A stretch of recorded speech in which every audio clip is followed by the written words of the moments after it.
Hey guys, this is Thetos, and I'm here to talk to you guys about Dark Souls 3 PvP and PvE, and just the overall mechanics and my personal opinion on the game as a whole. Now, I'm going to be covering these things, and, well, I'll just tell you guys my personal opinions on them, I'll give you some comparisons, and let's go ahead and start off.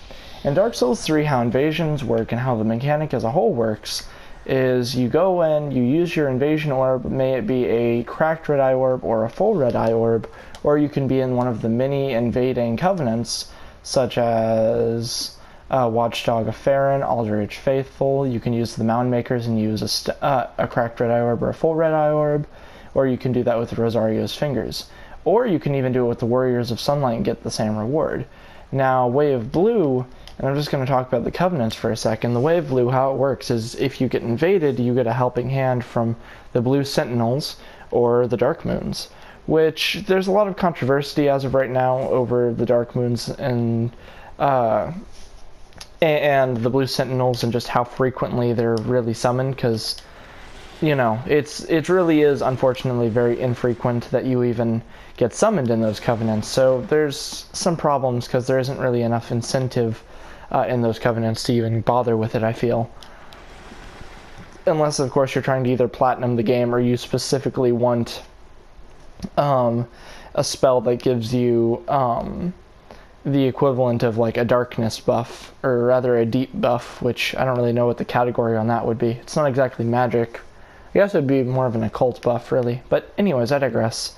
But all of these things are very, there are various rewards you can get, such as the Watchdogs of Farron. You get you get the Wolf Knight's Curved Greatsword. You get the Wolf Knight's Ring. You get the Wolf Knight's Shield. And see, this doesn't happen very often. I think this is my third summon on this character. But, well, the last one I had, which was last night, was not very good. I did not do very well on that one. I kind of ran in like an idiot and got myself killed, because I was like, I had the ganker attitude, so to speak. Oh, hi, you already died. What do you know? But, I didn't even know you could invade in the untended graves. I really want to invade there. Huh. But anyways, before I sidetrack myself too much, my thoughts on the matter of the invasions is that in this game you have many different methods of invading. You don't even need a stone for some of them to invade, or rather an orb. And you can also summon people, or you can buy a dried finger and you can have people just constantly invade you. There are many different methods to get invasions. Now, the difference in fighting an invader and the difference in invading is that when you invade, you get an incentive. Your incentive is that they fully restore your health, and if you're dead or you're unkindled, then they'll kindle you and give you, that 15 to 20% boost in your health. And if you're out of Estus, they don't refill any of your Estus, but they do refill your health. They give you an Ember, and they also give you a Covenant item, which you can use to get other items, which is nice. Now let's look at Dark Souls 1. What did invading give you? In the Blades of the Dark Moon, you would invade using the blue orb. You'd invade as a Spirit of Vengeance, and you would use those items to get Dark Moon Blade as well as the Dark Moon Talisman, which was considered the strongest buff in the game, next to Crystal Magic Weapon.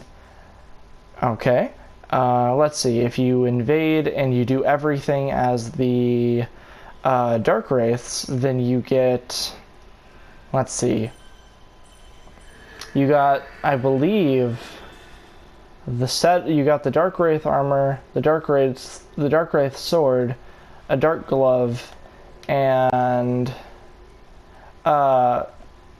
you got plenty of items and whatnot. So, my point is that you got crazy incentive.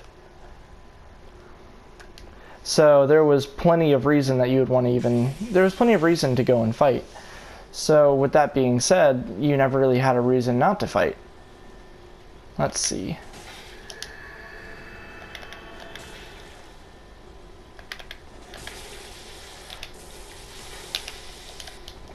Man, where is this guy living?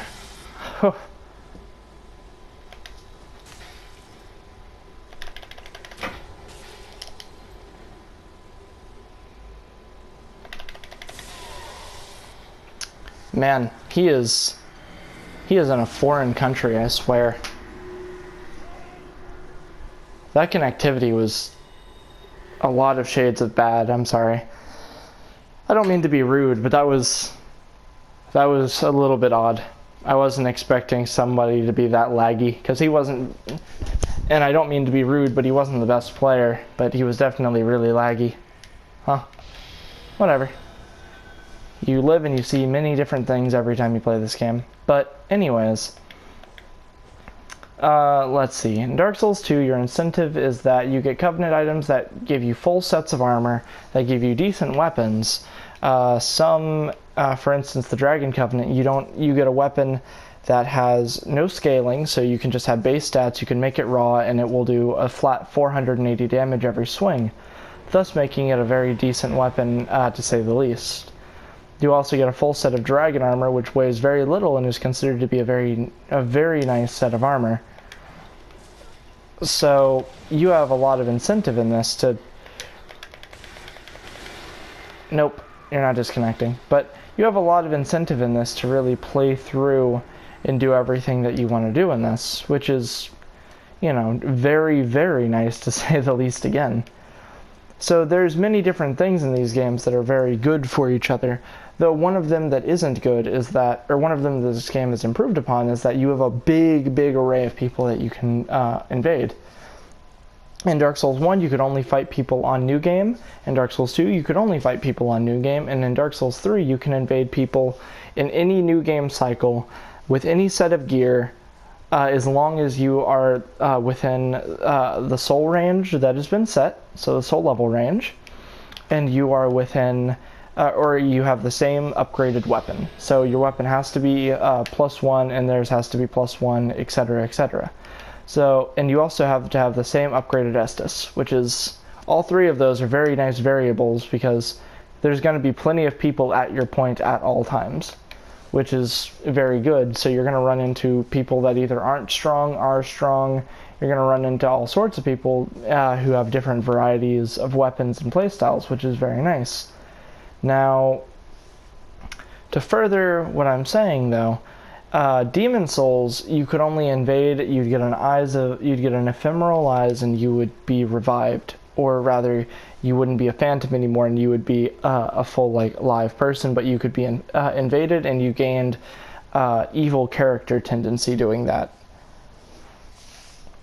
which that's really about all there is. And in Bloodborne, let's see, you don't get any reward really. You get some blood echoes and your health isn't restored, and there's no positive, there aren't any positives to it, unfortunately, in Bloodborne.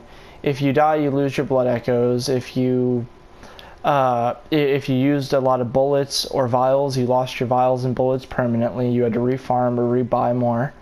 So realistically, Bloodborne just didn't do the mechanic too well, though the PvP itself, on an aesthetic and mechanical standpoint, held up better than almost every single one of these games, which says something. So the game stands up very, very, very well.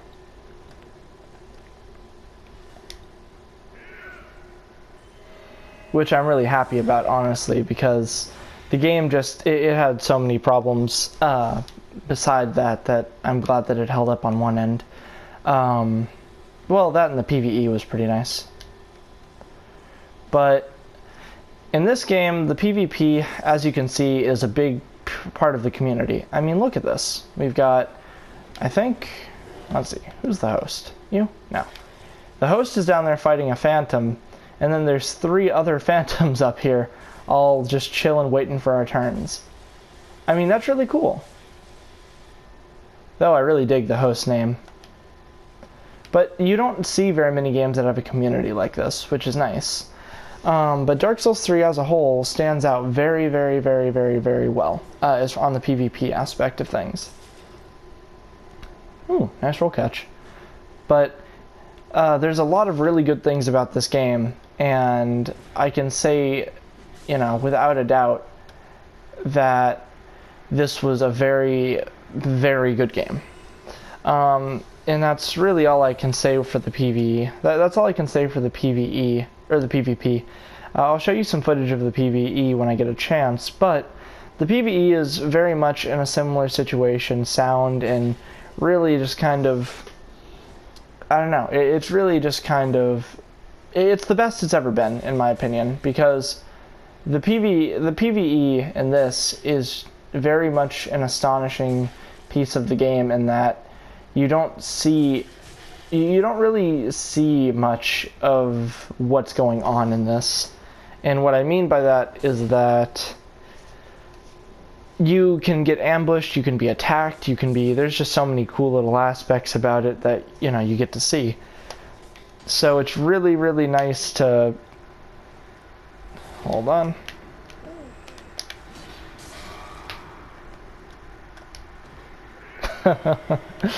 Sorry.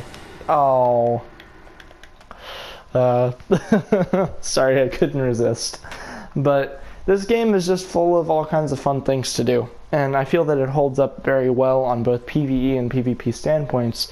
I feel that in PvP it's just that there's a lot of mechanics and stuff that are very easily picked up, but there's also a lot of mistakes and bad decisions that you can pick up while PvPing, like, you know, like bad habits that you can do in PvP that make your experience worse, like swinging 3 times, not learning how to parry, generally being an R1 spammer in general, which unfortunately is rewarded a little bit too much in this unless you're playing a smart player, and not mixing up your playstyle, because inconsistency in play is the best in a duel and in an invasion, so, you know, that's nice too. But this game holds up very well on its own, and honestly, and I don't mean to, you know, upset anybody, but I do believe very thoroughly that this is the Dark Souls 2 that we should have gotten. Now, I'm not saying the Dark Souls 2 is a bad game, but I will get into my own personal thoughts on what that game is, you know, when I get into Scholar. So I will delve into Scholar last, but next I will be going up on Bloodborne, and I'll be talking about the PvP, but I doubt I'll find any. So thank you guys for coming out. This has been my personal opinions and personal outlook on the game. So thanks. And this, at the very end here, I'm just going to have a small little thing. I'm going to try for once to actually follow up on my whole statement of doing a full playthrough of the game for you guys to watch, because I know I never do that. So I'm going to try to get a full playthrough, another one of those under my belt. So the next Let's Play should start in about a week, is what I'm hoping for, because I've got to get some stuff ready for it. But I'll talk to you guys later, and thanks for coming out if you're interested. Bye guys.